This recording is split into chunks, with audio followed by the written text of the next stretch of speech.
Hello and welcome to this first look exploring session, our first look exploring session looking at The Weakest Goeth to the Wall by somebody. We don't know. We don't know who it's by. Original production by Oxford's men, of whom I don't think we've heard that much about recently. It's printed in 1600 and therefore existed sometime before that. And dating will very much depend on your personal ideology. Either 1591 through to even 1600, depending on your personal point of view. But yeah, I'd go for somewhere in the 1590s. I think it seems like a good stab, I think, there. Lots of reasons why you might place it certain places, other reasons why you might place it others. But we shall see. It doesn't really matter to us. We're just interested in how it might be performed today. How it's performed, precisely when, doesn't really matter that much. Reading through this play, of which I know pretty much nothing at all, apart from it's got not a bad title. It's got a good bit of punch to it. We have got reading the character of Mercury, who is not a god, is... Hello, my name is Lynn. I'm coming to you from the west coast of the United States. Reading First Gentleman Bunch and Odillia is... Aliki Chapple, actor and translator from the storm-battered west coast of England. Reading the Prologue, Third Citizen and Hugo is... Rachael, actor on the East Coast. I didn't know Goeth was going to the wall. Yeah, bless him. Reading Messenger, King Diana and First Chamount is... Hi, my name's Elizabeth Amisu and I'm an author based in Romford. Yeah, next up we'll hear Nishaw's going to the wall as well. Reading Second Citizen and Hernando is... That's me. I think I'm still in Suffolk, but the winds make it difficult to find out. Reading Lodowick, Frederick, and Second Chamount is... Hi, I'm Valentina. I'm an Italian actor and voiceover artist in London. Yes, and I could keep running with this joke, by the way. I've got about 4 or 5 more, but I'll sit on it for a while. Reading First Citizen, Yacob, and Leonatius is... Hi, I'm Eric, and I am here. It's a good place to be. And reading Second Gentleman, Oriana, and Emanuel is... Hi, Briony Sparrow, actor in Lincolnshire. And I'm your host, Robert Crighton. I'll be reading stage directions and occasionally throwing out autodidactic jokes. So, without further ado, we're going to dive into, well, there's first a dumb show and then there's a prologue. So let's find out how this play opens. So first, dumb show. After an alarum, depending on your personal taste, we could go for a drum or a... Entering one way, the Duke of Burgundy, another way, the Duke of Anjou with his power. They encounter. Burgundy is slain. Then enter the Duchess of Burgundy with young Frederick in her hand, who, being pursued by the French, leaps into a river. Splosh. Leaving the child upon the banks, who is presently found by the Duke of Brabant, who come to aid Burgundy when it was too late. Dun, dun, dun. That was the dumb show. Now prologue. The Duke of Anjou, fatally inclined against the families of Bullen, leads a mighty army into Burgundy, where Philip, younger brother of that house, was duke, whose power unequal with his foes received the foil, and being slain himself, the soldiers afterward pursue his wife. She, flying from the city, took with her pretty nephew, Lodowick's tender son, brought up and fostered by his uncle Philip, and in her flight to escape the bloody hands of those that followed, leaps into a river, and there untimely perish in the flood. The little Frederick left upon the shore, the tardy Duke of Brabant all too late, that came with succor to relieve his friend, espies, and ignorant of whence he was, maintains and keeps him, till he came to age. Of him, his fortune, and his father's woes, the scene ensuing further shall disclose. Exit prologue.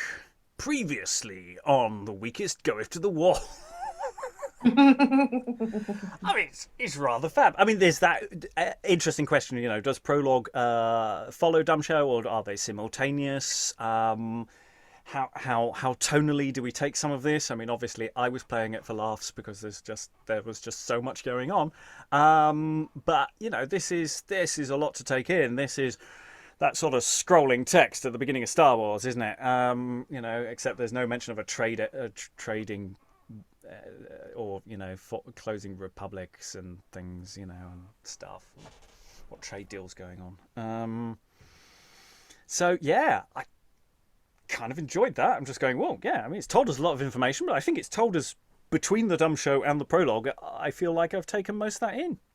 Actually, if it was just the prologue, I don't know if I'd have taken it all in.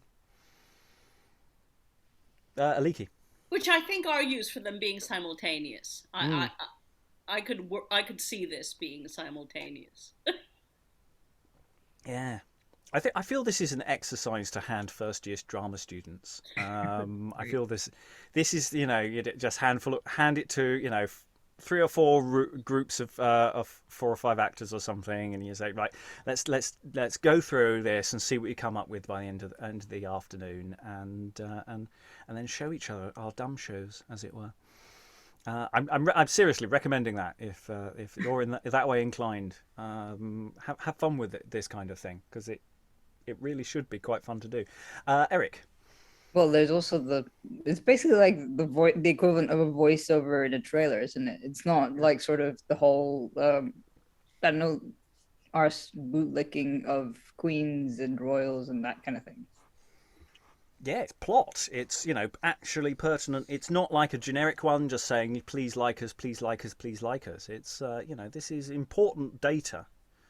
And sometimes we've had plays where we sort of leap into the action and we're not quite sure what's going on. Maybe it's because they had a prologue like this that wasn't printed. Maybe we should bear that in mind sometimes when thinking about other plays that where you're going, I'm not sure what's going on in the first scene, because maybe they were missing data like this. Okay, I don't want to linger too long on the prologue, but Rachael, then Alan, and then we'll move on. No, I was just gonna say, if they didn't have dust jacket covers back then for printing plays, a prologue is so great because you get the summary of whatever this is going to be about. You can pick it up or put it down if you're interested or not. And that's actually a really good question about, because we don't really know what the Playbills advertising plays were like. I mean, there's a lot of suspicion that they're remarkably like the front pages of printings. But maybe this is the kind of information that might have been in part of the pre-publicity in some form, so that anyone turning up knows what they're buying into. I don't probably think this is, but I think it's a good thought. Alan. Yeah, I mean, almost scene 1 needs to start with 10 years later. Yeah. Because the prologue is deep backstory, isn't it? Yes, I think some children need to do some growing up, I suspect. But maybe not. Yes. Okay, let's leap forward in time then as we dive into scene 1. There's no act structure declared for this, just a load of scenes. So enter the King of France, a nobleman bearing his crown, and another his hat, staff, and pilgrim's gown. With them conversing the Duke of Anjou, who's Mercury, and Lodowick, Duke of Boulogne. How long shall I entreat? How long, my lords, will you detain our holy pilgrimage? Are not our vows already registered upon the unvalued sepulchre of Christ? And shall your malice and inveterate hate, like a contrarious tempest, still divorce our soul and her religious chaste desires? If it be treason to attempt by force to take from me this earthly crown of mine, what is it when you study to deprive my soul of her eternal diadem? Oh, did you but regard my just demand, or would you or would like subjects tender your king's zeal? You could not choose but entertain a peace. Why frown you then? Why do your sparkling eyes dart mortal arrows in each other's face? Am I a friend, and can I not persuade? Am I king, and shall I not prevail? Anjou, be pacified, and Bullen, leave to feed my swelling stomach with contempt. Your grace doth know, with pardon be it spoken, my wrongs are such as I have cause to frown, nor can you blame me if loath his fight that was the butcher of my brother's life. In Burgundy what slaughters did he make? What tyranny left he unpractised there? Philip suppressed, did not their bloody hands extend to women and restless babes? Amongst the rest was not the Duchess drowned, and that which draws continual floods of tears from these mine eyes, and daily doth assail my feeble heart with never dying grief, miscarried not young Frederick, my son. Ah, was not he untimely by their means cut off that should have comforted mine age? Poor boy, whose speeches speaking I might have been able to have turned the hearts of savage lions, yet they spared him not. Ah, speak no more of Burgundy's decease, nor wake the quiet slumber of thy son, but with the grey decrepit hairs of thine that are expired since Frederick was entombed, with his dear aunt amidst the liquid waves. Let's slip the memory of that mishap, and now forget it, and forgive it too. Although I must confess the least of these incumbent evils is argument enough to whet the bluntest stomach to revenge, yet that your highness may perceive my mind doth favour of mildness and compassion, and that the Bullen Duke may ne'er be found to be traitor to this king command, there is my dagger, and I'll lay my hand under the foot of Anjou where he treads, and I will do it to deserve your love. We thank thee, Bullen, for thy kind respect, but he that should be foremost to set ope the gate of mercy and let friendship in, upon whose head redounds the whole reproach, or all these injuries, swollen big with ire, stands as an outlaw still upon defiance. I must dissemble. There is no remedy. Look, Anjou, here, and let his summer's brow thaw the hard winter of thy frozen heart. Dread sovereign, Anjou likewise doth submit, and with repentant thoughts for what is past, rests humbly at your majesty's dispose. Then take the Duke of Bullen by the hand, and treading former hatred underfoot, wherewith your houses have been still oppressed, like subjects of your king, be reconciled. There is my hand, Lodowick, the hand of him that thought to have imbrued it in thy blood, but now is made an instrument of peace. And there is mine, with which I once did vow to sacrifice thy body to pale death, but now I do embrace thee as a friend. They embrace. The like do I, but to another end, for Louis no sooner shall depart from hence, but straight new deeds of mischief I'll commence. This joys my soul, and more to let you know how pleasing this retreat of peace doth seem. Till my return from Palestine again, be you joint governors of this my realm. I do ordain you both my substitutes, and herewithal bequeath into your hands the keeping of the crown, myself adorned with these habiliments of humble life, will forward to perform my promised vow. The God of heaven be still your highness' guide. And help to thrust thy partnership aside. Lodowick, the love that thou dost bear to us, and Mercury, the allegiance thou dost owe, now in my absence both of you will show. So leaving and relying on your trust, I bid farewell. Remember to be just. And exit the king. Brother of Bullen, so I'll call you now, for why this birth of new authority will have it so, let me entreat your grace that you'll excuse my sudden haste from hence. I have some urgent cause of great affairs that call me to the country for a while, but long it shall not be ere I return. At your good pleasure be it, brother of Anjou. Yet let me tell you that the jealous world by this our separation will misjudge. Not for so short a space. On Friday next, I mean, God willing, to revisit you. And we can infer the exit of Mercury around here. Adieu, my lord. The strange events that time in his continuance often brings to pass. Not 2 hours since I would have sworn he lied, that would have told me Anjou and myself should ever have been heard to interchange such friendly conference. But my word is past, and I will keep my covenant to the king. And enter 2 gentlemen petitioners. God save your honour.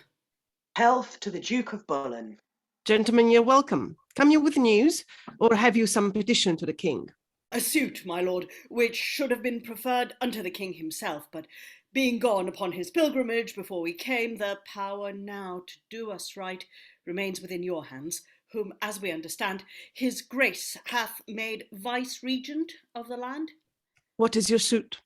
This paper will unfold, if please you take perusal of the same. Oh, I remember now. It is to have a patent sealed for certain exhibition given by His Highness for your service done against the late invasion of the English. True, my good lord. Well, I will do you any good I can. But gentlemen, I must be plain with you. I am but the half part of that authority which late you spake of, for with me is joined the Duke of Anjou, equally possessed, and he even now departed from the court, but when he doth return, you shall be sure to be dispatched.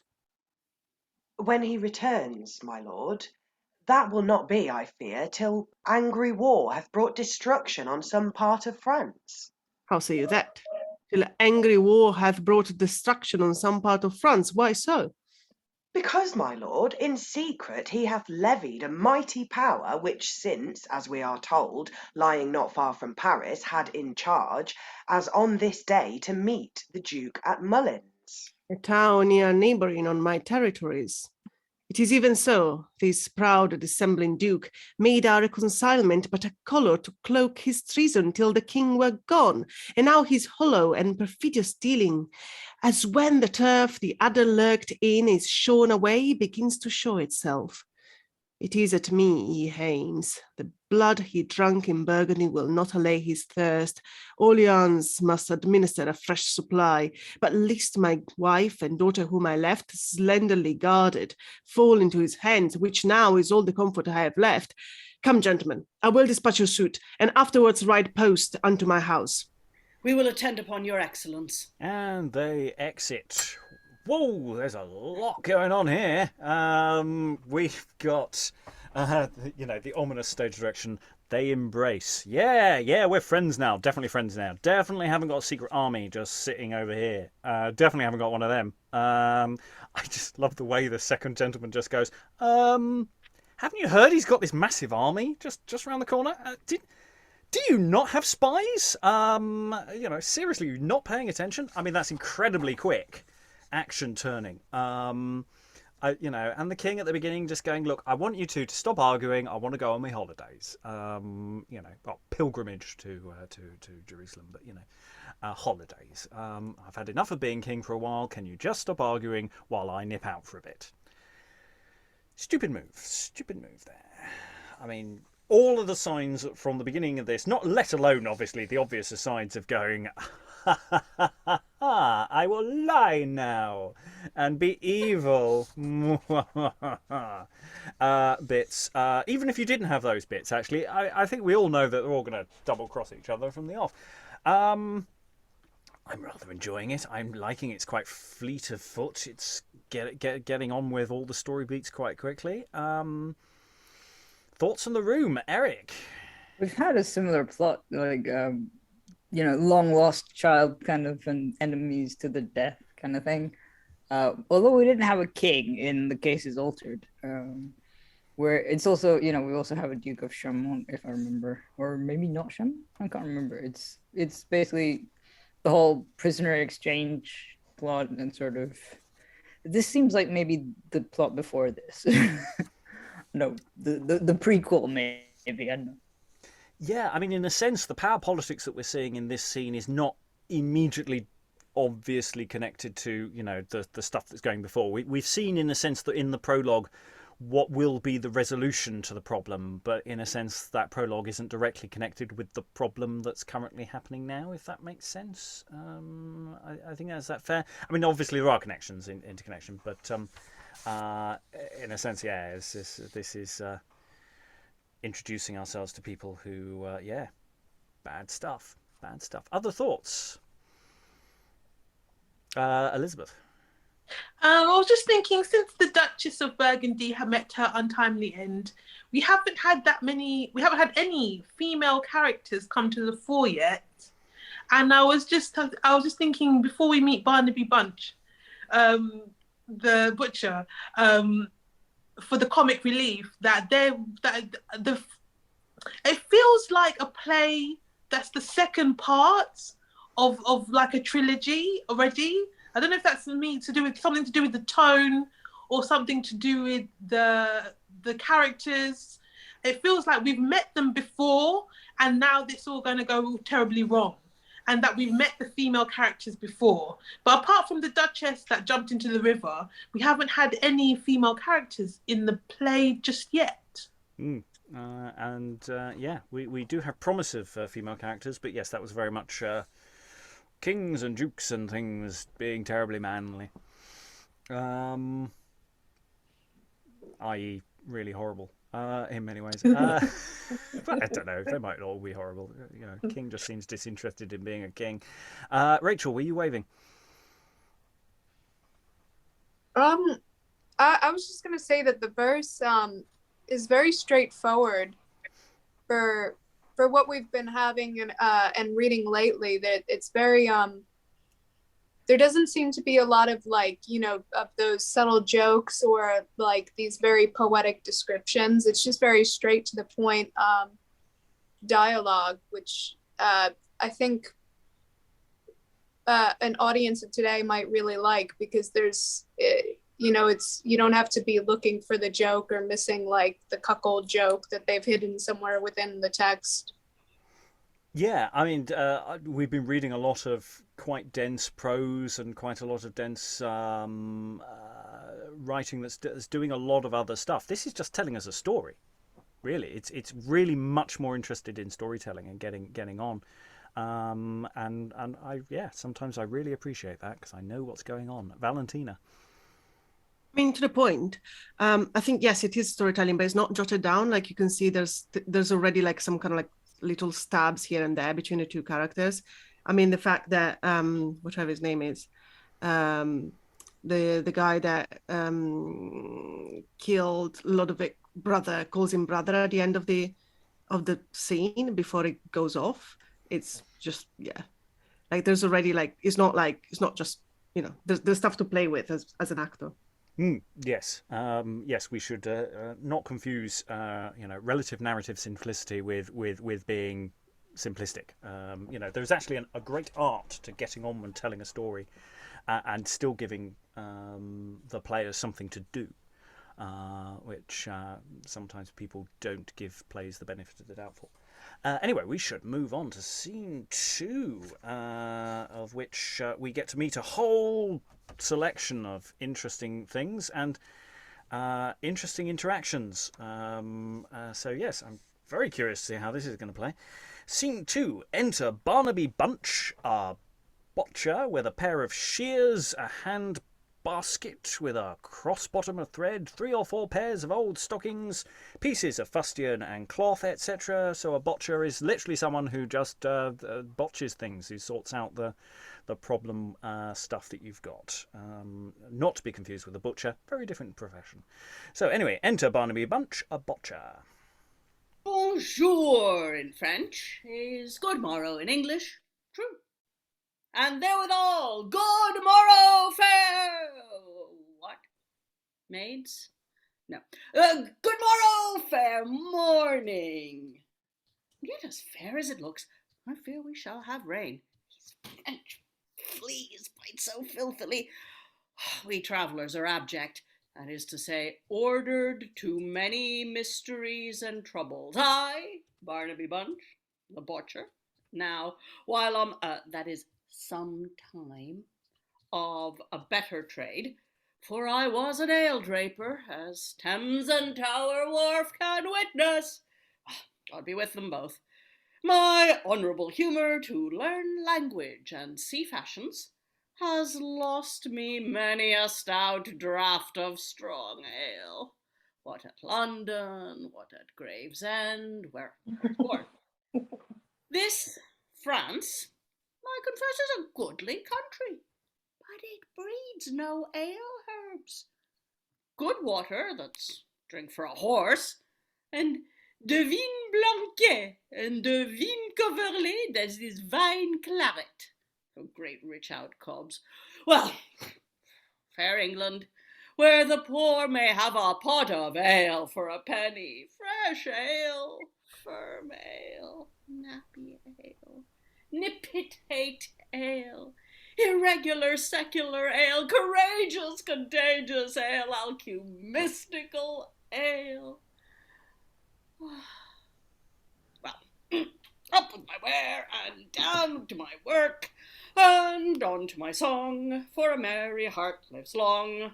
And he hangs 3 or 4 pairs of hose upon a stick, and falls to sewing one hose, and sing, King Richard's gone to Walsingham.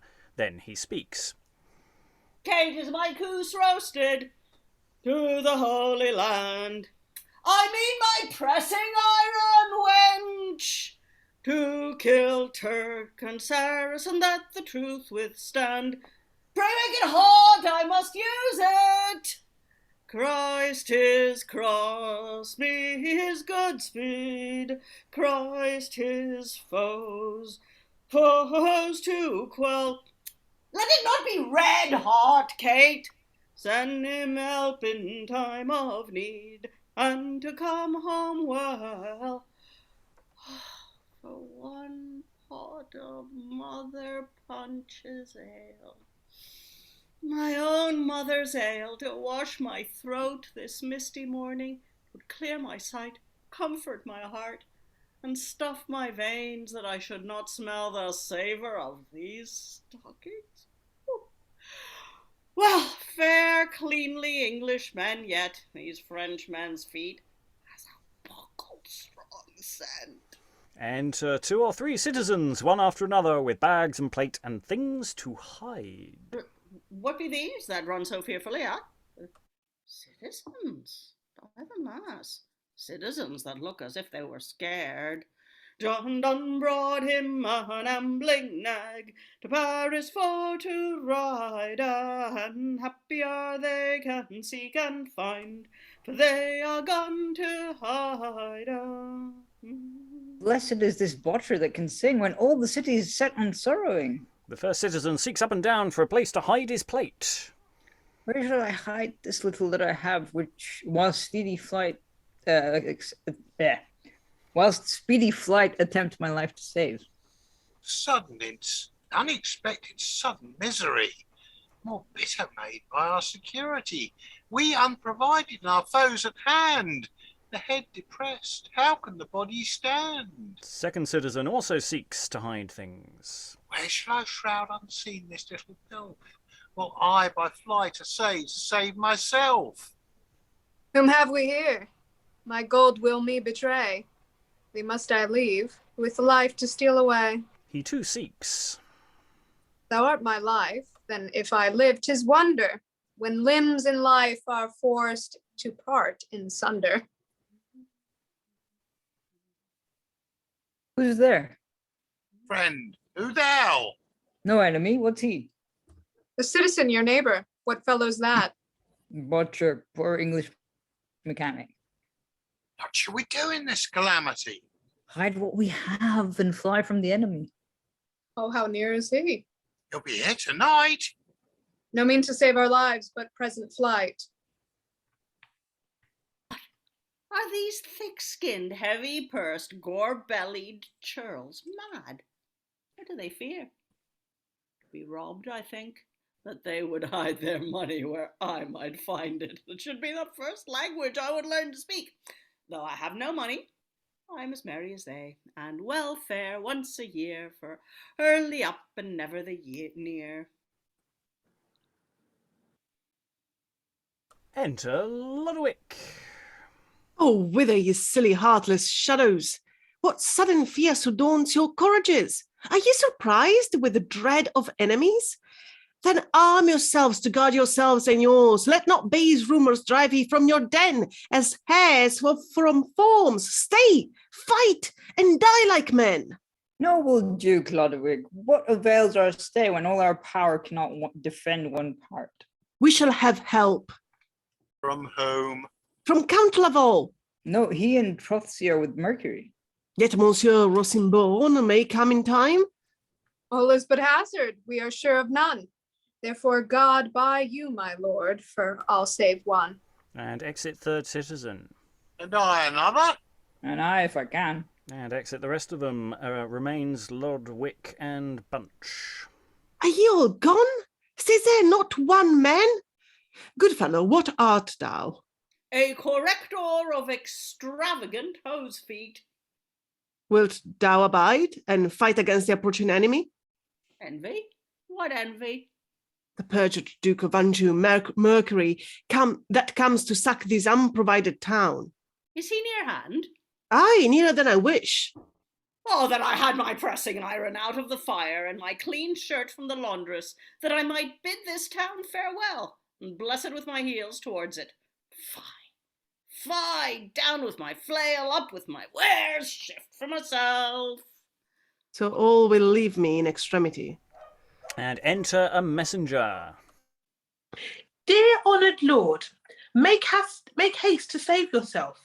The armoured troops of treacherous Mercury approach so fast and in such multitudes that some of them are seen within a league, and not a man of ours in readiness, except it be to run, none to resist. Then must I run as fast as they. Lodowick till now was ne'er run away. Exeunt Lodowick and messenger. If everybody run, it's time for me to go. Oh, that my customers had their wear, and I my money for mending them. It's sudden wars, when we ne'er thought upon it. Well, if I had had grace, I might have tarried at Tower Wharf, armed with a white apron, a pot in my left hand, a chalk in my right. What makes this in the pie? 6 pence, said I, fill here, hey, and by the swan, by and by, anon, anon. There I might have eaten my fill, and drunk my fill, and slept my fill, and all without fear, safe as a mouse in a mill. Here, if the envy come, will be nothing but kill, kill, kill, kill. And I'm sure to be in most danger, because I am an Englishman and a stranger. This is the luck of them that travel foreign lands. Now 1 pair of running legs are worth 2 pair of working hands. And they exit. Ding. Thus the scene ended. As the scene ended, excellent. Where are we up to? What happened? Had to nip out. There was a messenger at the door, which actually, oddly enough, happened at exactly the same time as a messenger entered. Right, everybody's running away. The army's not ready to fight. Lodowick's cross. Everybody else has run away, including Bunch. Yeah. Did you read scene 3? No. No, good. Phew. So you were just saying everybody exited. I assumed that maybe you just read on. In which case, I know exactly what happened. I just wasn't sure where you were at. Excellent. Yeah, I really like Bunch. Anyone talked about Bunch yet? Anyone, by any chance, spent the last couple of minutes talking about Bunch? Elizabeth? No. Yeah, I really like Bunch. He feels like a character we've seen before in a few times. Because I was just thinking about, attribution, even though it's like a dirty word, of the play. And just thinking about, like, whoever wrote this, I feel like we've read stuff by them before. But I was just thinking of old Merrythought from The Night of the Burning Pestle and how he does his jolly little sing-songs. And it's almost oblivious to the state of things. But then you have Barnaby, who he's quite an interesting character. he's not just the clown or just a joking character. There's a seriousness to him as well. You know, talks about his ale and his alchemistical ale.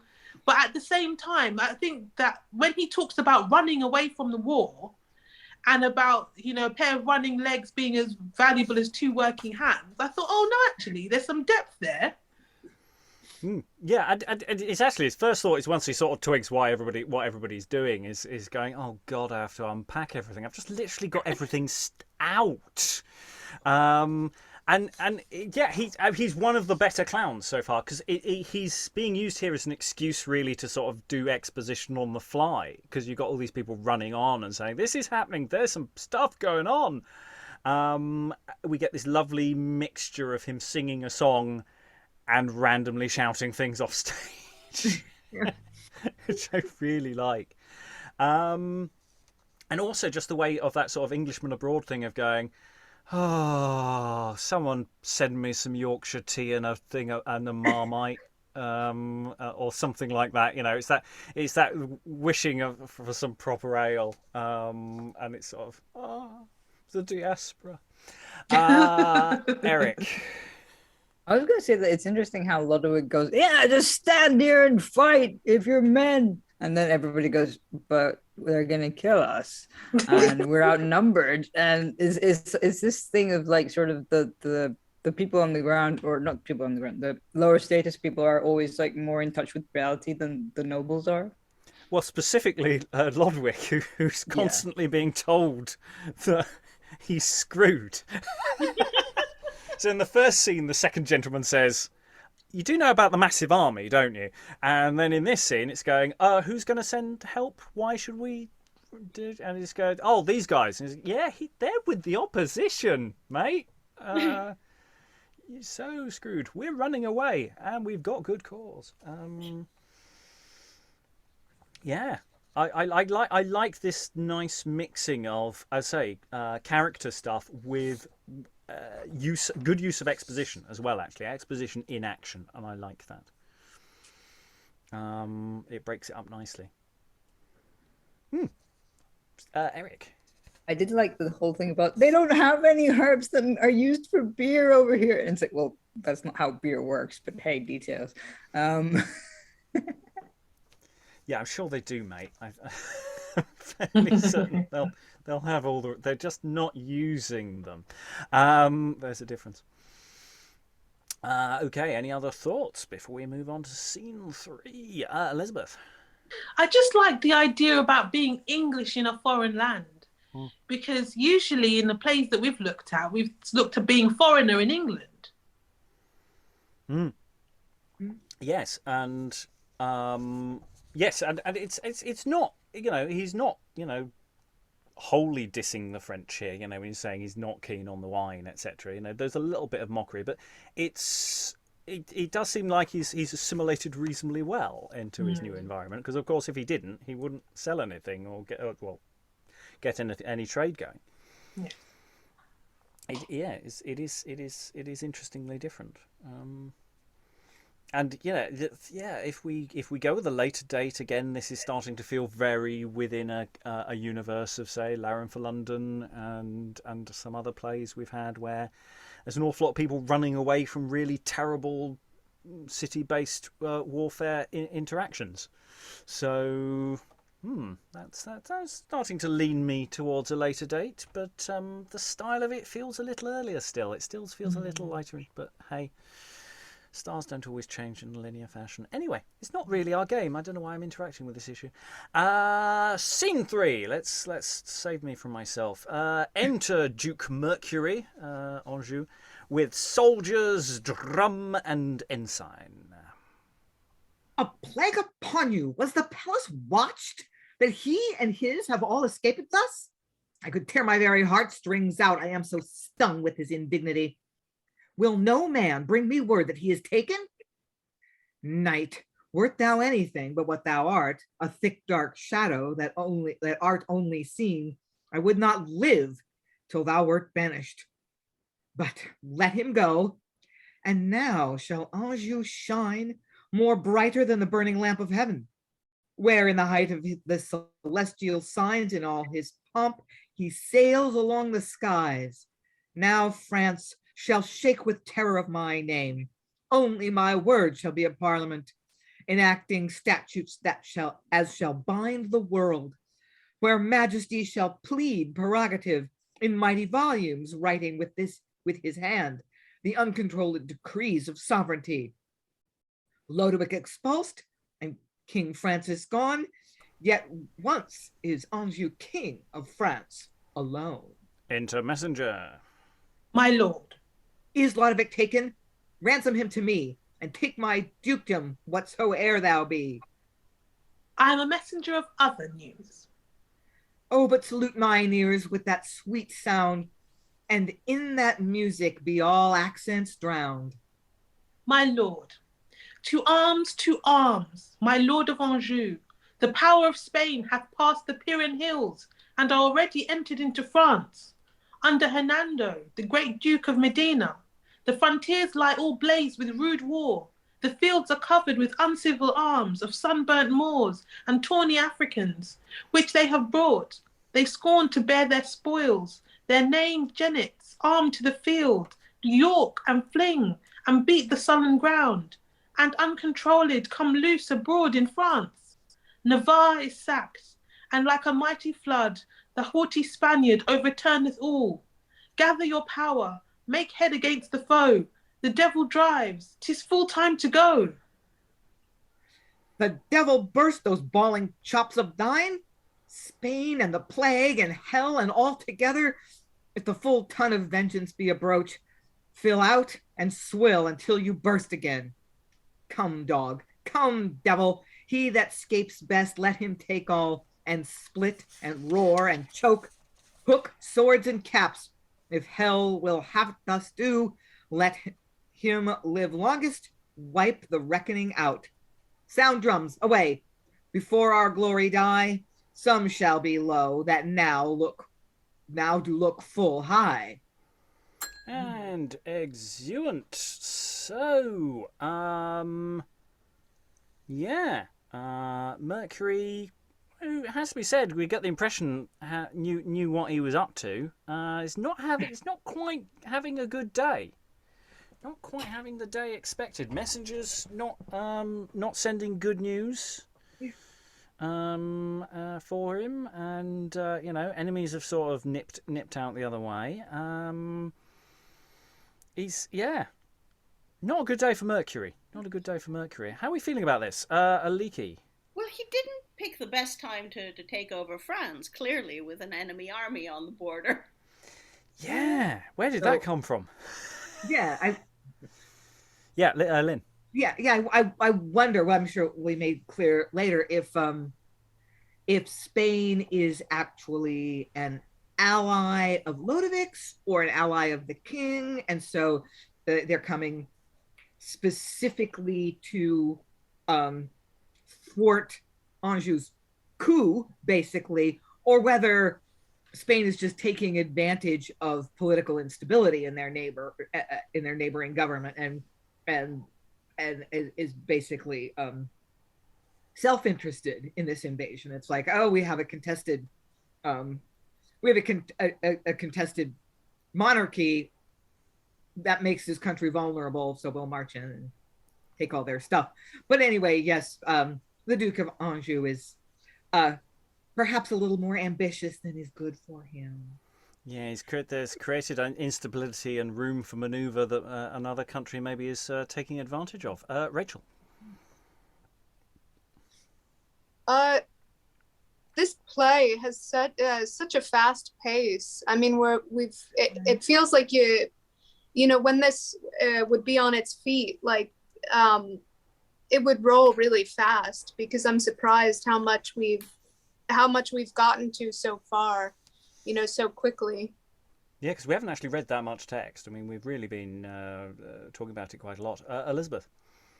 I am just kind of still reeling from the fact that the King of France has buggered off. He's just left. I know it's not the first time we've seen a king do this, but he's just left his kingdom in complete disarray in this kind of false truce between two of the like the leading competitors in the kingdom, and now the Spanish have come. Yeah, the king really hasn't thought this through at all. I mean, you know, for kings to leave their kingdom is not unknown, but usually what they do is make sure they've got an incredibly stable government left behind them by respectable representatives. What the king's done is gone, you two fight a lot, shake hands, and I'm sure everything will be okay. Yeah, he deserves to have his kingdom destroyed from underneath him, frankly. Alan, then Eric. Well, there does seem to be an assumption by some people that higher class actually means intelligence, and in some ways it's the reverse. Eric. Yeah, I was thinking of the king in Shoemaker's Holiday, where he's like, "Yeah, totally, just come here, and I'll marry them and then divorce them, and then it's fine. You don't want them to be together, I'll just divorce them, and then hey, you two are married again." It's like sort of that. I feel like that's the kind of mentality that the king might have, even though this is a French king. Yeah. And also, we got the talk from the messenger, talking about sort of the nature of the power coming from France. We have some potentially loaded racial language being put in place. I'm not quite sure how that functions here, beyond obviously that Spain has potential connections with Africa and some of their additional forces, but I'm not sure about the way that is used in the language there. I don't know if there are any thoughts in the room on that. It seems like an odd detail to be throwing in. Aliki. I was wondering about that. Like, is this meant to be France before it was reconquered by the Spanish Catholic kings? France with a Moorish kingdom. Spain rather with a Moorish kingdom. I don't know.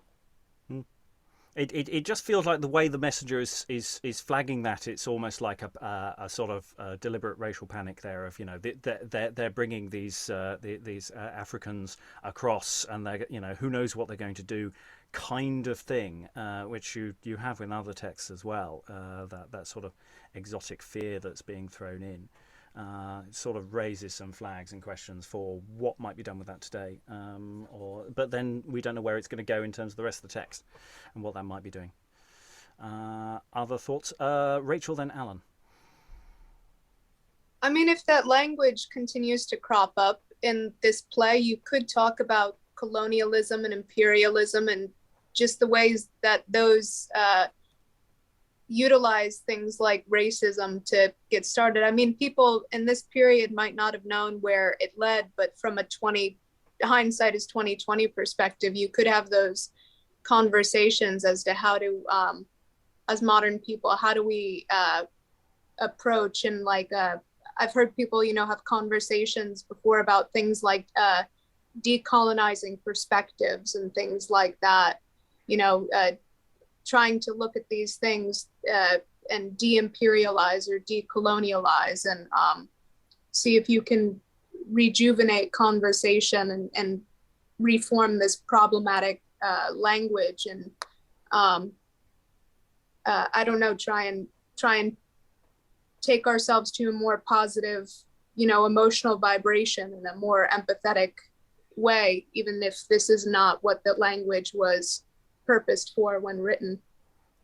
Alan.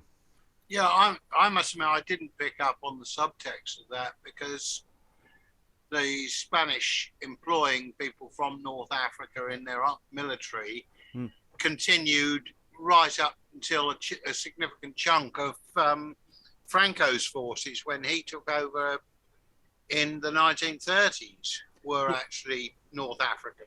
Yeah, I mean, it could be from the intent. Could actually be just these are where this is where mercenaries are being hired. But whether it lands that way is another issue. It doesn't matter what the author intended. It's what we take from it in performance. But that is something to see what the rest of the text throws up in terms of deciding with that. It is easily removable if we decide it is a red herring that is unhelpful and unpleasant. Scene 4. Enter, good luck everyone, Enter Yacob van Smelt, Lodowick, Oriana, and Diana, and Bunch. Well, my livekins, so ik must be Uert, that is your host, and you mijn guest is to eat met me and slope with me in my house. Well, hier ben van you, weer voor, as you say in English, twee mannequins, twee mannequins, twee mans, twee womans. Spring, what will you given by the day, by the week, by the month? By the year, all tomorrow. Save your tale, mine host. What is your name? Jacob van Smelt. Smelt? Lord, many of your name are taken in the Thames. You'll not be angry. Angry? Niet. How neat. Nay then, I perceive I shall be angry first. Zoons twit me with my trade. I am the fag end of a tailor, in plain English, a butcher. And though my countrymen do call me Pricklouse, yet you Flemish boor shall not call me nit. Ye base butterbox, ye smelt, your kinfolks dwell in the Thames and are sold like slaves in Cheapside by the hundredth, 2 pence a quartern. Odds pestilence, beest thou frantic. Patience, my friends. Fellow, he speak no ill. My gentle host was casting his account to what our weekly charges must amount. Yeah, true. True? Lie, did you not say first you would maul us all? And then you called me nit? Nit! 'Tis not your big belly, nor your fat bacon can carry it away if ye offer us the boots. What, though we be driven from our own dwelling, there's mo fittling houses than yours to host in. Well, mine host Jacob, though our state be poor, yet will we pay you justly our compound. For me, my wife and daughter, by the week, for diet, lodging, and for laundry, so long as we shall host within your house 5 guilders weekly, I will answer you. That is for you, your Frau, and your daughter. Well, where shall we tell for this gag, this shillum? Aye, you shall find me a tall fellow if you try me. What is it you talk of me? He doth demand, who shall defray thy charge, for meat and drink and lodging in his house? Neither you nor he. Let him take care for a large winding sheet to wrap his fat guts in. Have I not a trade? Yes, good man Smelt, if you have any hose to heel, breeches to mend, or buttons to set on, let me have your work. Goedsmorgen, wees thou a snijder, snip-snap met de shears. Speak reverently of tailors, or I'll have you by the ears. This is good honest man's occupation, good true man's living. Aye, sir, I'll live by it, and neither charge this man's purse, nor run upon your score. I'll get me a little hole to put. Knave's headed. My head in. And fall to work here, instead of Parlement Francoise, learn to brawl out butterbox, ja, and yawn for beer like a jackdaw. Heer meens, ik heb een kleef schuttel, a little store by mijn house door. Zal dat hebben voor een schot? Hebben, quoth I. What shall I hebben? A place to work in Jacob offers thee. Hark hither, Bunch. He takes him aside and whispers. Aye, vrouw, hey, come here. Yacob takes Oriana by the hand. You be the schoon vrouw. Voet de lief op mijn ziel, that is by my soul. Ik love you met my heart. And you will love me, smooch me, and be my secret friend. The child shall not know. Ik will you geld geven, and your man shall niet betaald, niet paid for your lodges, niet your meat. What say you? I say, mine host, that you are ill-advised to tempt the honour of a stranger's wife. Consider if your fortune were as ours, in foreign place to rest you for a time, Would you, your wife, should be allured to sin, to break her vow, and to dishonour you? Svig, peace. Excel another time to talk me. Yacob whispers with Oriana. Meanwhile, No, Bunch, by no means tell from whence we came, nor what enforced us seek refuge here. And though my want at instant be extreme, yet when the heavens shall better my estate, thy secrecy will I remunerate. Why, what do you think of me? A horse leech to suck ye, or a trencher fly to blow ye, or a vermin to spoil you, or a moth to eat through you? No, I am Barnaby Bunch, the butcher, and that ne'er spend any man's goods but my own. I'll labour for my meat, work hard, fare hard, lie hard, for a living. I'll not charge ye a penny. I'll keep your counsel. And ye shall command me to serve you, your wife, and your daughter in any way of honesty, like honest Barnaby. Gramercy's honest friend. No, Jacob, no. Need cannot force, nor flattery entreat.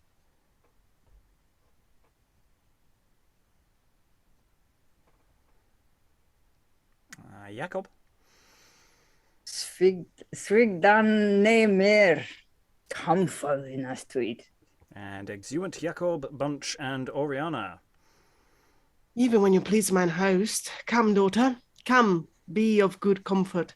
Heaven is where it was, when fortune's storm a while our state hath tossed, a calmer gale may give what we have lost. Assure ye, sir, even as I am your child, not discontent, but patience makes me mild. If inward grief external joy supplant, it moans not mine, but your unwanted want. Thou seest how easily I endure the smart, because thy mother and thyself bear part. Come, let us in. On him that knows us best, let's fix our hope, and so in patience rest. So they exit. So yes, we've got effectively the Lodowick has fled. He's picked up Bunch along the way. He's taken his wife and his daughter, and looks like they've crossed into Flanders. And yeah, they're being put up in Jacob's house, which some negotiation is going on about rent. It looks like Lodowick's come up with terms for him and his family. Nobody's quite sure about Bunch. Yeah, there's some other stuff going on with Lodowick's wife, who Yacob seems quite keen on. So yeah, there's some bad stuff going on here, with these effectively refugees who, I mean, Lodowick really doesn't want to say what status he is or who he is. He's just in hiding. They're in not a good place, and yeah, a bit worried about where this is going. Aliki. Yeah, I think this is an inn rather than a house. I think he's mine host in that sense. He's very, very handy with the terms of rent in any case, and seems to be happy to have his mending worked off for Barnaby. And yeah, very dodgy sort of sexual propositions there to Mrs. Lodowick. Yeah. It's really going to be a question of what they do with that, because it's a perfectly legitimate plot point, I feel, in the sense of this is the kind of exploitation that people might use, especially against, say, people who maybe Yacob has a good idea where these people are running away from and what awkward position they might be in. Lynn. Muted. I on a somewhat different note, I'm really enjoying the juxtaposition that this play is setting up between characters of wildly different status. We have a scene at court where everyone is high status. We have a king and his two, like, next level down noblemen, high politics. And the next thing we see is this botcher, the guy who repairs clothing for a living, with all of his everyday tools, his scissors and his little chunk of wool that he patches with, and like all these like really everyday, realistic kind of props. And he has to gather all this crap together because there's an invasion. And then we go back to Anjou, who is very highfalutin. He's like comparing himself to the sun, you know, like what an ego that guy has. And then we go to a scene where we've got a blending of those two statuses. This sort of ordinary, he's either a guy with a house large enough to share, to rent out part of, or he is in fact an innkeeper. And Lodowick, who's a high status character trying to hide his status, and again, Bunch, this like really ordinary guy. Like I mean, he's not a beggar by any means, but he's like, you know, quite the lower tier guy who has to work for a living, but he's so honest. It's like, I'm not going to accept anyone's charity. I will work off my obligation to my host. And yeah, just sort of that exploration of status and its relationship to character. I just find it really interesting. Other thoughts before we move on to the next scene? Again, this play is still moving and throwing us in all sorts of different directions. I mean, every scene we're in a slightly different place and in different directions. It's a little discombobulating, actually, but it's also engaging at the same time. Aliki, then Elizabeth, then Rachael. One thing I think we might struggle with staging it now is that series of comic misunderstandings of Botcher and Yacob, because even if we figure out exactly what Yacob is saying and how he needs to say it, then Botcher's reactions are still quite a lot of work. And and I'm not quite sure what the game of those misunderstandings is, and the reaction that is expected from the audience for some of that as well. It's slightly confusing. Was it Elizabeth next, then Rachael? I think it was Elizabeth. Yeah, I was thinking about Yacob van Smelt, and just you know, just thinking about our early modern bingo and the sort of xenophobia that's always on there. I wasn't expecting a depiction of a foreigner like this to come up in this play for some reason, because I was thinking that it's set in foreign lands, so everybody would be talking in a foreign accent naturally. But then to kind of come up with Yacob, I feel Yacob depiction was a little bit offensive, especially his depiction as being lecherous. And I was thinking that being Yacob, is he supposed to be Jewish? I don't know off the top of my head. Possibly not. I don't think necessarily that's a deliberate thing, but I could be wrong on that front. I don't know how that's linked. It's an interesting question. Is he being lecherous because that's what they're saying Flemish host is like, or is it just that's what's his character? What his character is doing? I mean, it's an interesting question. Is his dialogue deliberately being sent up, or is it just actually relatively accurately written out? I mean, there's all sorts of questions there as well that I don't know the answer to. Rachael, then Valentina, then Alan. I was just gonna say, I feel like for how fast this is moving, it's the right pace for a comedy, or for like, you know, a war comedy, or whatever the heck is going on with the all these troops. But this I'm just so lost at the moment as to where we are, because we keep switching from these characters to different characters, and Lodowick and Mercury, I know who they are, but we just keep getting more people. But there's maybe I'm just used to that we've had some of these more poetical, you know, ones lately where somebody's going on for 50 lines about who somebody is, that I'm just a little lost today as to who everybody is and what they're doing here.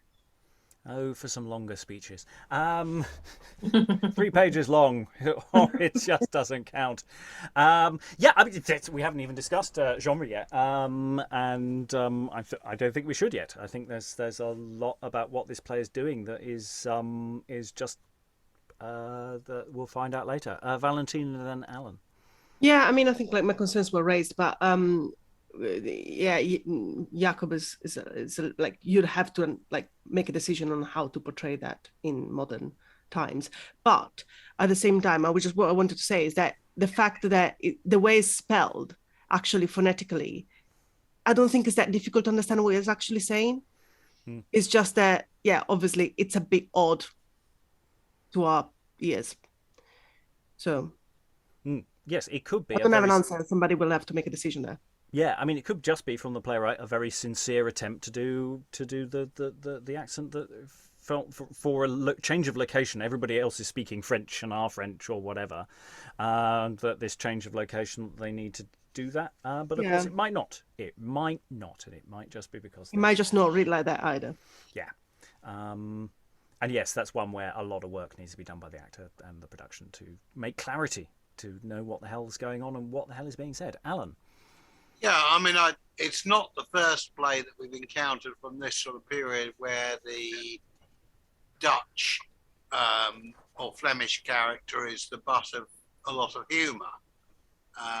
We had a run of them in stuff that we did dating from the 1590s. What I'm finding interesting is that all of the knobs that we've encountered so far all seem to speak in perfect RP. You know, there's no attempt to put accents on either the French nobles or the king. You know, they just have blank verse. You know, yeah, that's what they get.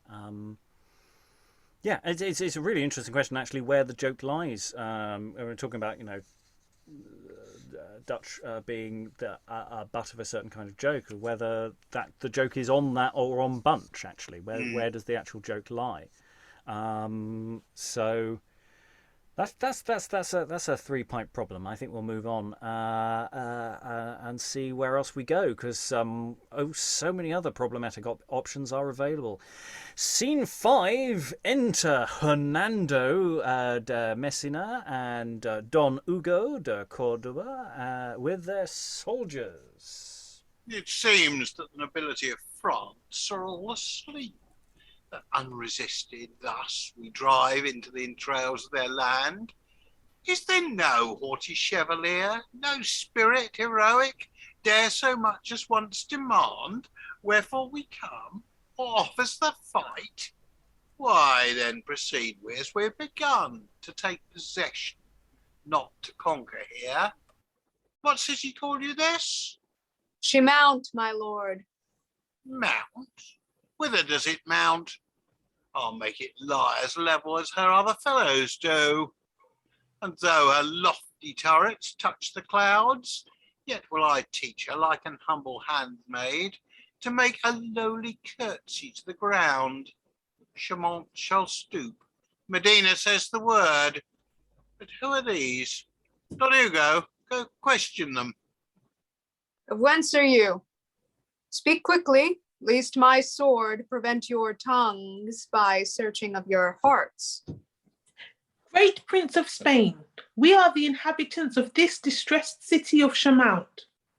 Yet more of Mount.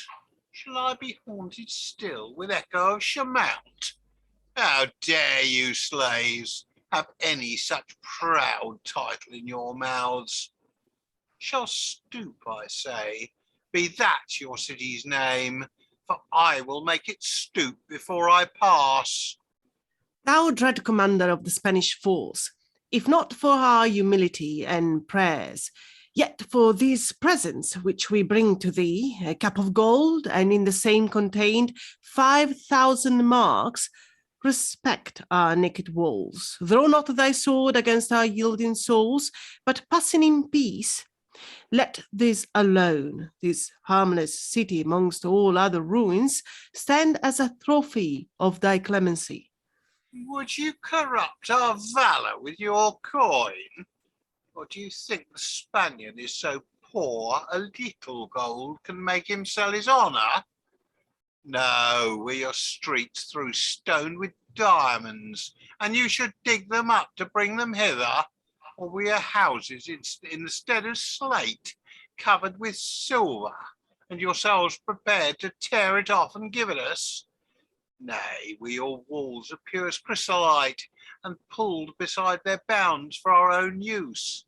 Yet we would scorn all this and 10 times more, for we count honour, sweetness of domination.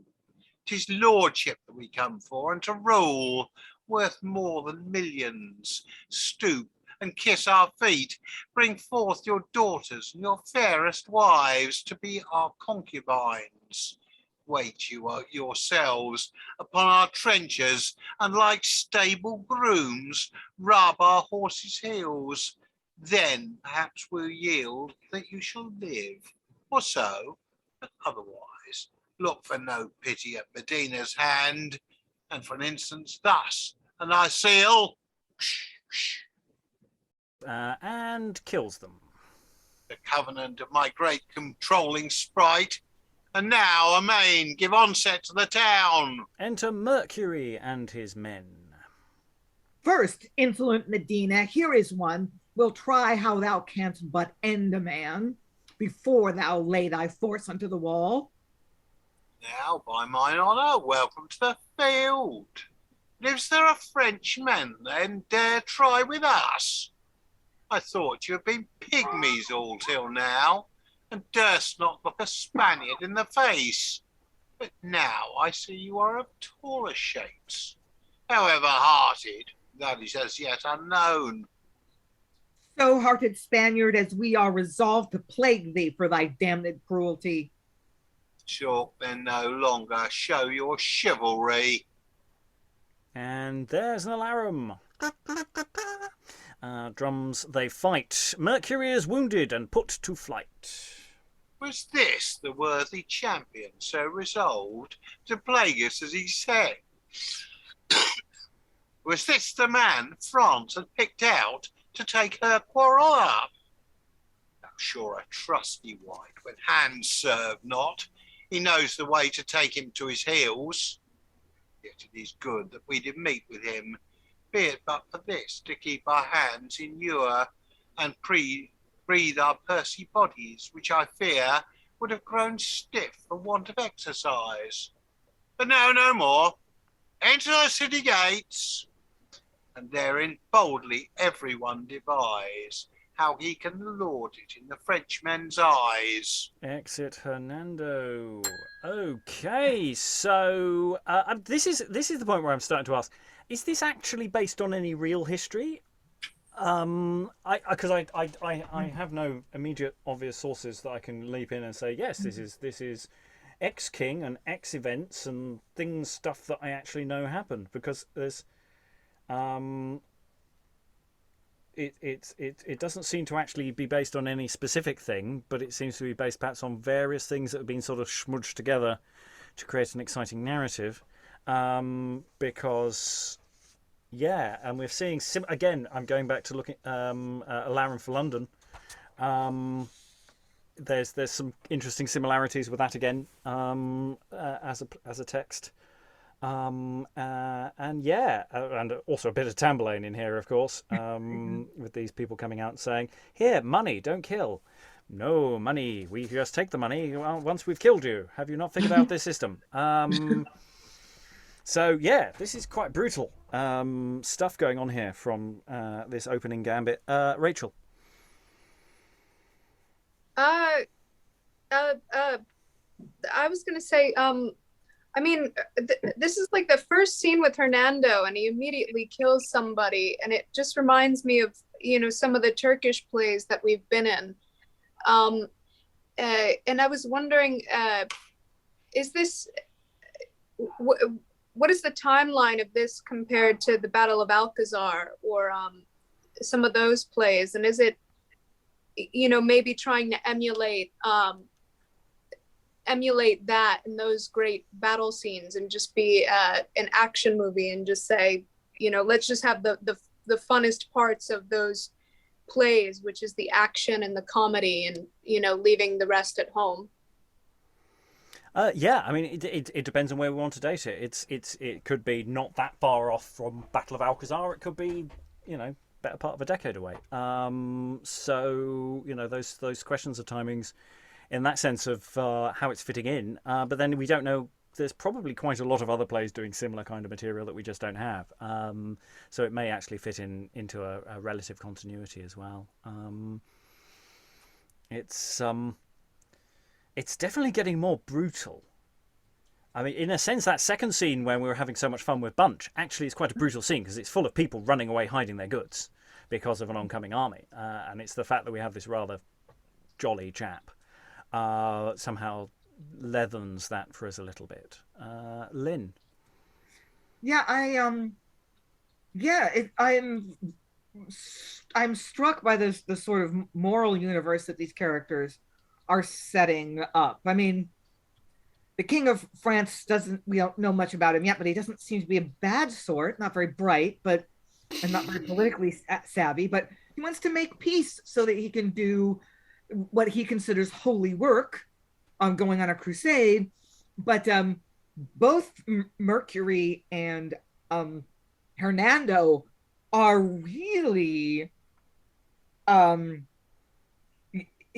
very martial and very manly and everything, but they have, but they're also really arrogant and really cruel and dishonorable.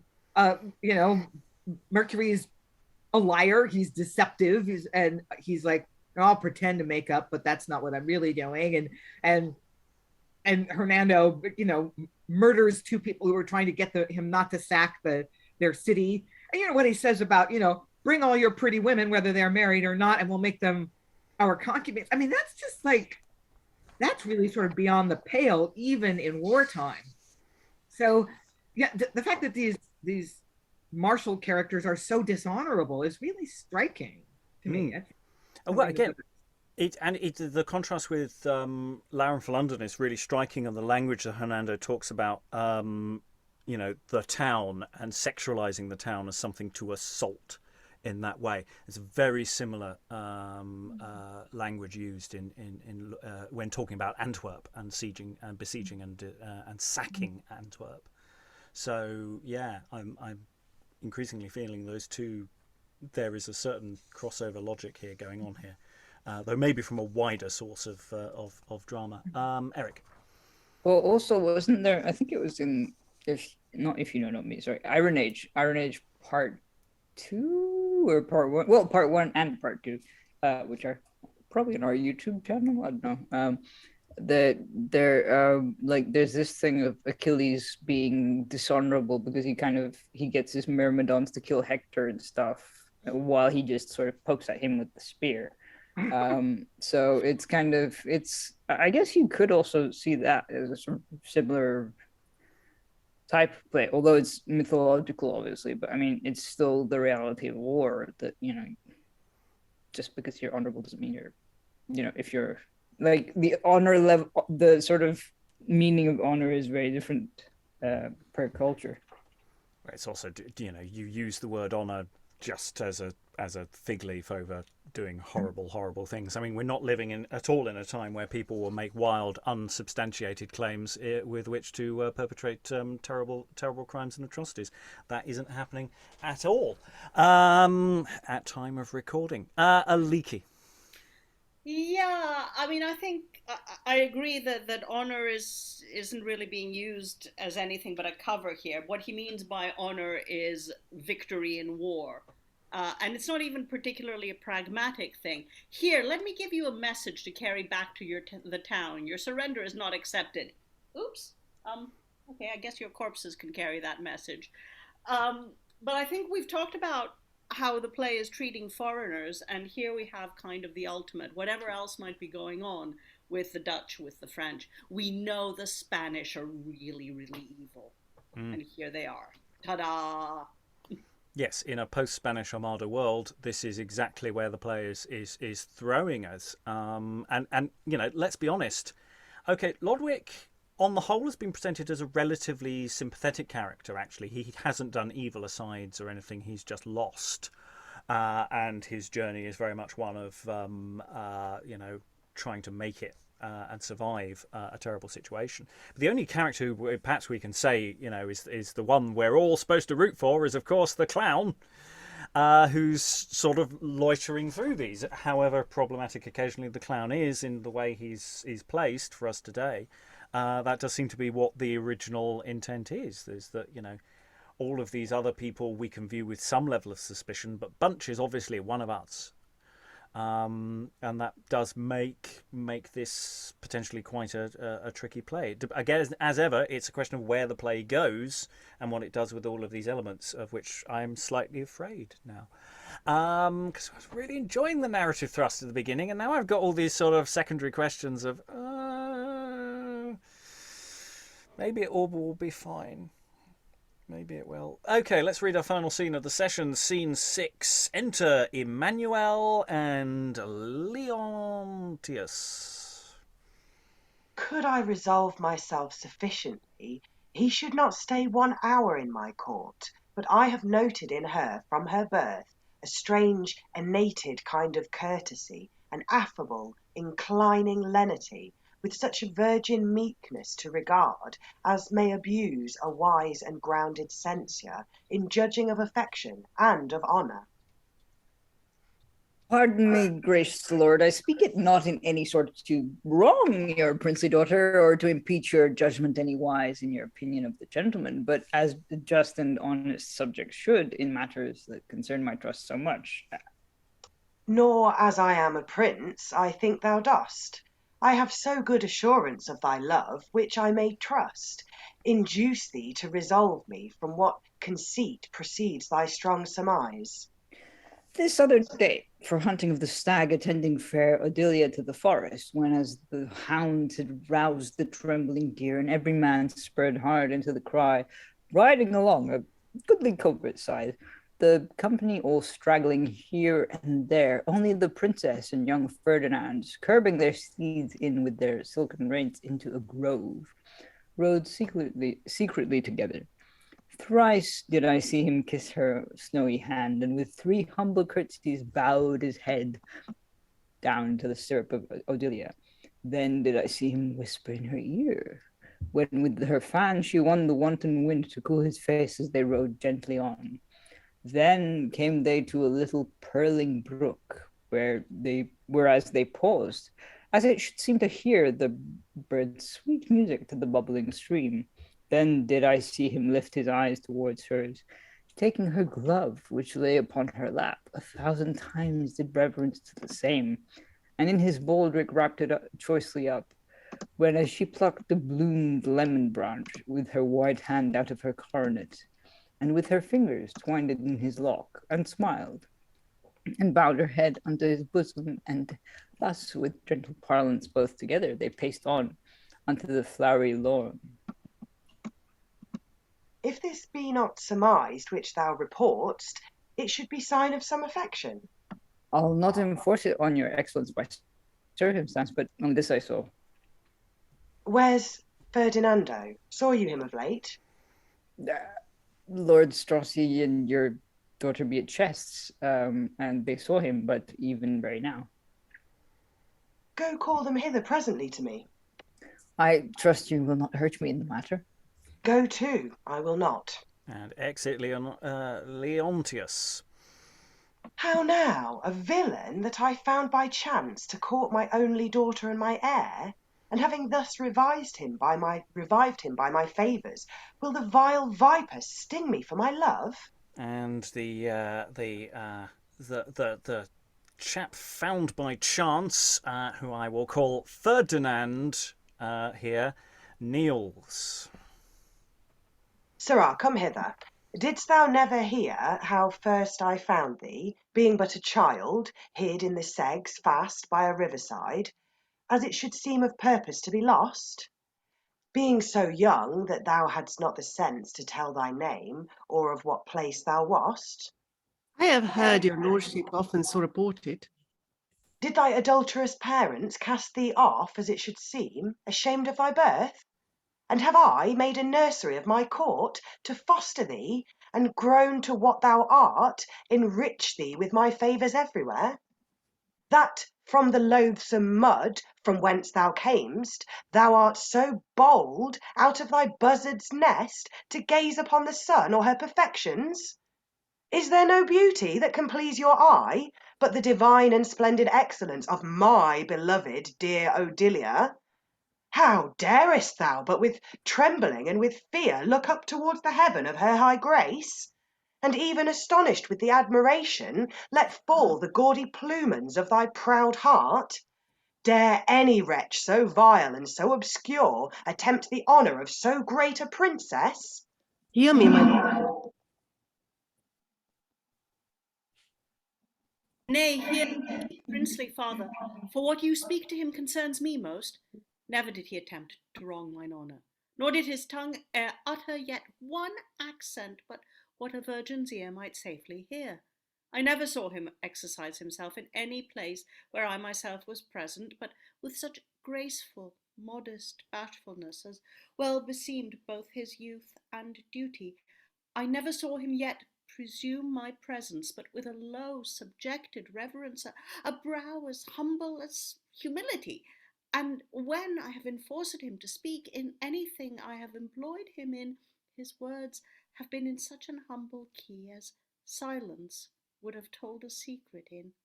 But if his service to me be suspected, attending me to help me to my horse, or bent my bow when I have shot a deer, discourse of nations, played at moor and chess, or led me by the arm when I had walked, if this may breed suspicion of my love, I cannot keep the tongue of jealousy. When did I ever but approach the place where she hath been, but kneeling to the earth, as if the ground were holy where she trod? When was I seen to gaze once in her glass, for fear the crystal wherein she beheld her should tell my disobedience to her eyes? When was I seen to smell but to a flower, to which the princess had but smelt before, as far unworthy that my senses should taste so rich an odour as she had pleased her? When was I seen to look once in her face, but as a man beholding of the sun, that cast his head down, dazzled with his rays? I never named the name Odillia, but with such worship and such reverence as to an angel if he should appear. Her have I loved for fear, and feared for love, for I adore divine Odillia. Frederick, thy humble and submissive carriage hath satisfied me fully at this time. And my Odillia, take not in ill part that too much love breaks out into suspicion. It is the fault of love, Odillia, and hath his pardon as it doth offend. Then come, Leonatius, you and I'll away. Go back, Odillia, and attend your play.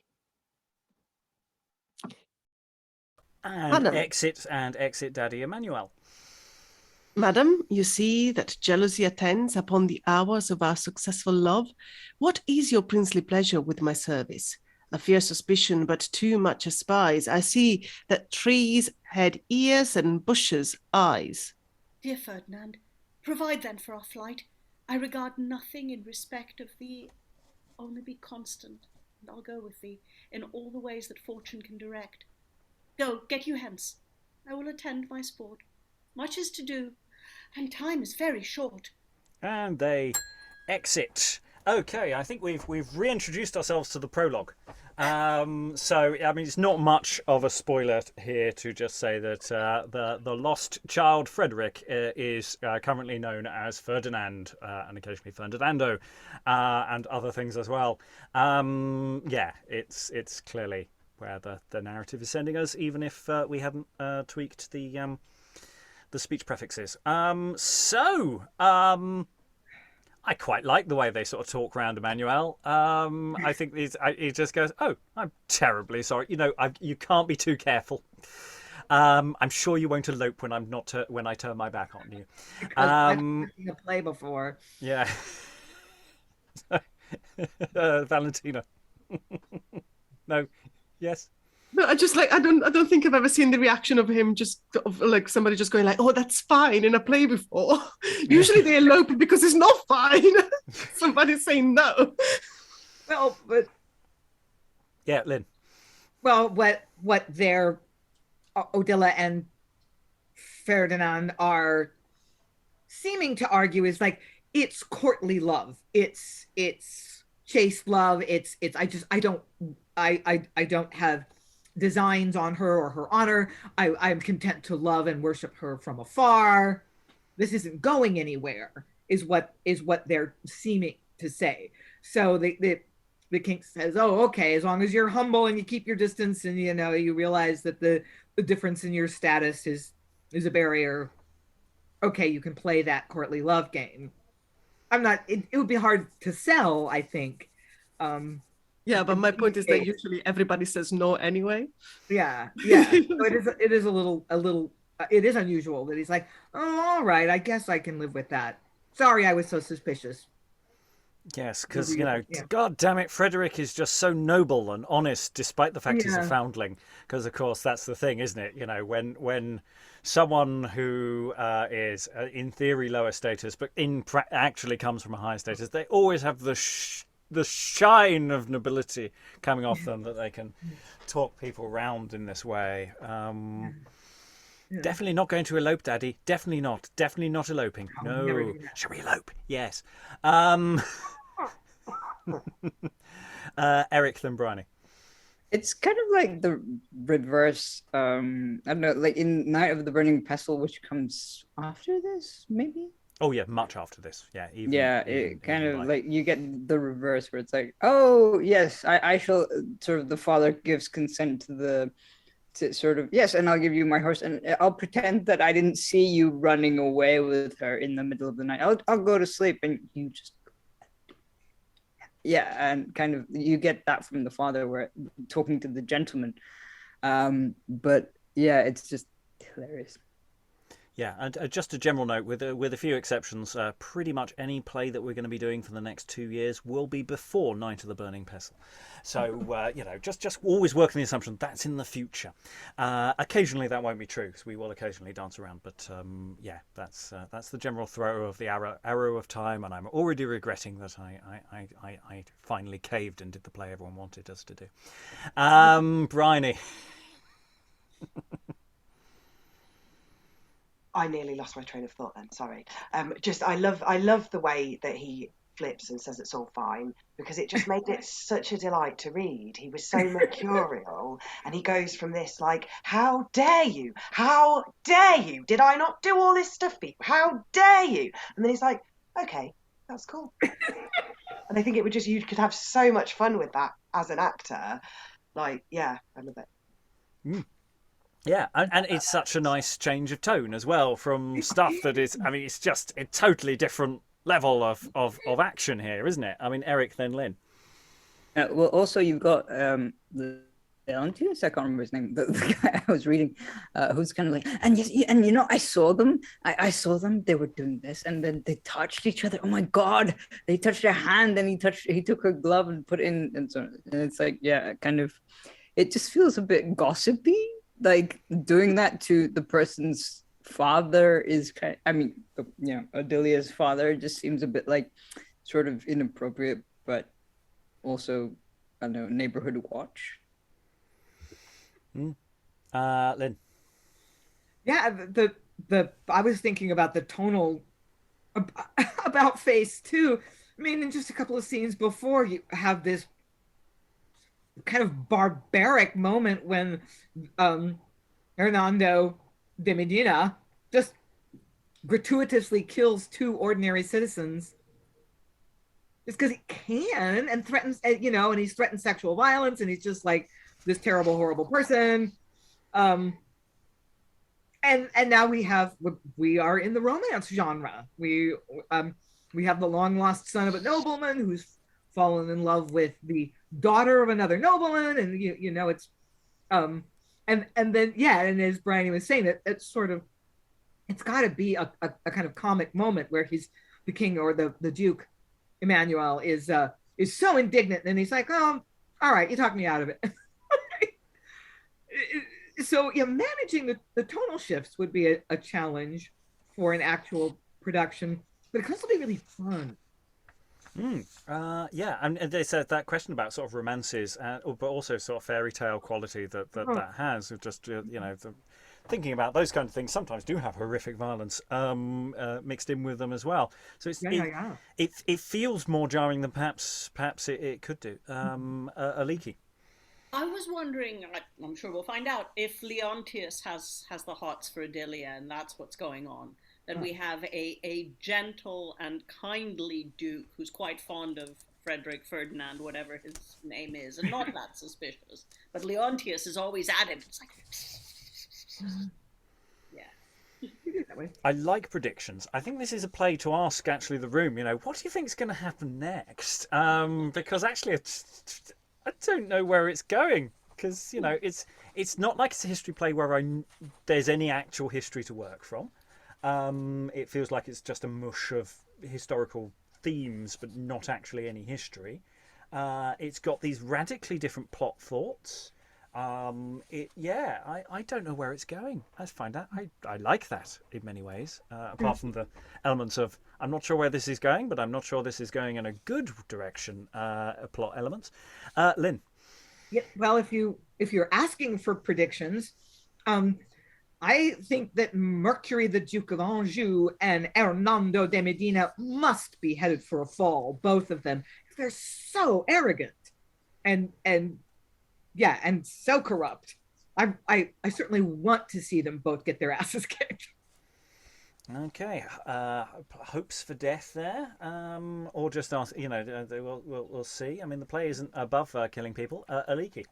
So I think Frederick and Odillia are going to run away together straight into the other war, where Frederick is going to do noble service and kill one or another of the bad guys. And it's only after that his father will recognize him as his son. Yeah. Liking these thoughts. Which brings us to final. Valentina. Before we go to final thoughts. No, just because everybody was quite light, I think Frederick may actually kill Lodowick. So.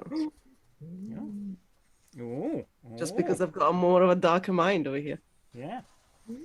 Let's hang bunch. Let's kill the clown. Doesn't happen often, but it has happened. So maybe they'll go there. Okay, final thoughts. Obviously, we're very early in this, and it's doing all sorts of different business. But yeah, final thoughts about this play. I'm loving bits of it. I'm worried about other bits of it. Yeah, I'm sort of like the audacity of a lot of this. So I'm sort of liking that. Briony, do you have any final thoughts? No, I love the element of not knowing what's going to happen next. I love that chaos, and I'm excited to see what's going to happen next. Excellent. Elizabeth, any final thoughts? Yeah, I'm with Briony on this one. I think it's going to devolve into bloodshed. I just feel like, okay, it's kind of been plodding along, sometimes racing along, and then we've got this love story that's just kind of emerged. And I thought, oh no, this is going to turn into a bloodbath. Okay, that seems to be where the room's going. Alan, any final thoughts? Yeah, I mean, I think it's working quite well. I must admit, I do always tend to get slightly bored with the romance plots, because they're always a little bit samey, in my view. But there's certainly been plenty of action so far in the first third to keep the groundlings happy, and a few bits of gratuitous xenophobia in there as well, which always goes down with an English audience. Yeah, maybe we'll work against that though. Eric, any final thoughts? I'm intrigued because this isn't called the pleasant comedy or the tragedy of, and so on and so forth. Yeah, but, I mean, it tells us nothing. No clue. Yeah, but I mean, you would, if it's a romance story, you wouldn't title it "The Weakest Goeth to the Wall." It's kind of like, it's kind of like calling Game of Thrones a romance story. I mean, there are plots within it that are romantic, but I don't know. Yeah, it's not a compromising title, is it? I mean, it's really not. I mean, it's suggesting bad things. I genuinely don't know where it's going. I've been looking ahead trying to see if I can find any clues, but as of yet I haven't found any. Rachael, any final thoughts? I have no idea where this is going because I really don't know where it is right now, because we've gone from the prologue, which hinted at this romance, and then all of a sudden we were with the king, and then we were with the clown, and now the romance is finally here. I'm just confused because I don't I feel like there's a lot of setup, but I'm not exactly sure where the through line is yet, or who we're following, or how all these people meet up. And maybe it'll be something like Lily, where everybody meets up like, 3/4 of the way through, and then everything makes sense. I kind of do hope I kind of hope it devolves a little bit into the bloodshed, because I want it to be something. I just have no idea. I want them to meet. I want them to meet somewhere, and if they meet in fighting, then that's fine with me, and it'll re-engage me. But right now, it kind of reminds me of Misogynist and like 1950s, like cowboys and Indians shoot 'em up, like genre of like TV or radio or something like that. Lynn, any final thoughts? Yeah, I'll bounce off Rachael a little bit, because at first I wasn't too confused, but when Emanuel and Leonatius came on, I'm like, okay, totally different characters, and it took me a while to sort of get reoriented, and I actually cheated and looked at the dramatis personae to see where we were. So a challenge would be keeping the audience from being too confused about all the different threads we've got going. We've got the high politics, which gets complicated.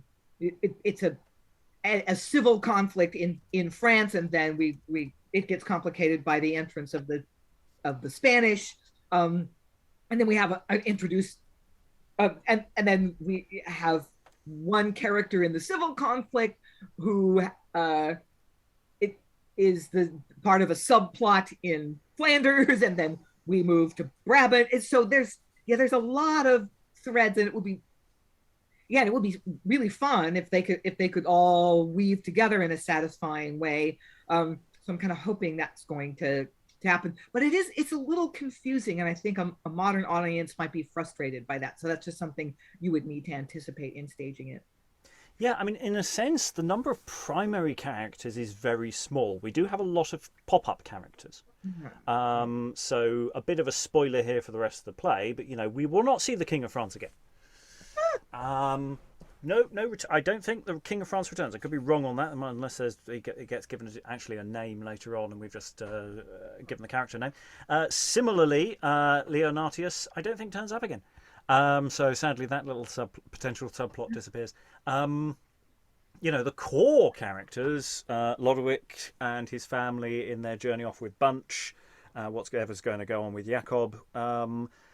We've got the Frederick plot line, which just has been started off, and then it's sort of Mercury and versus the Spanish forces, which will get more integrated in a bit. That I can say. So in a sense, it's not actually, the number of sort of things in play is actually relatively small and self-contained, and also the fact that, remember, this is moved incredibly quickly. I mean, in terms of, we've really stopped and started quite a lot and discussed this rather a lot, but we haven't done that much text today. We've done 6 scenes. I mean, that's all we've done, and it's packed a hell of a lot in there. I think on stage a lot of it will be a lot clearer, though. Yeah, when the Spanish start coming in as additional fighty people, that might get a bit confusing and risky. Eric, before I move on to the next final thought. I was just thinking that, we kind of go on sometimes about how many characters are in a play, and our modern audience might get confused. But then I'm thinking, there's films and series like, I don't know, Community, or that 70s show where you have sort of an ensemble cast where you've got sort of I don't know, you have multiple characters. Okay, obviously maybe in that 70s show you've got 6 people and then they're adjacent sort of periphery characters. Or but it isn't that big of a cast, I think.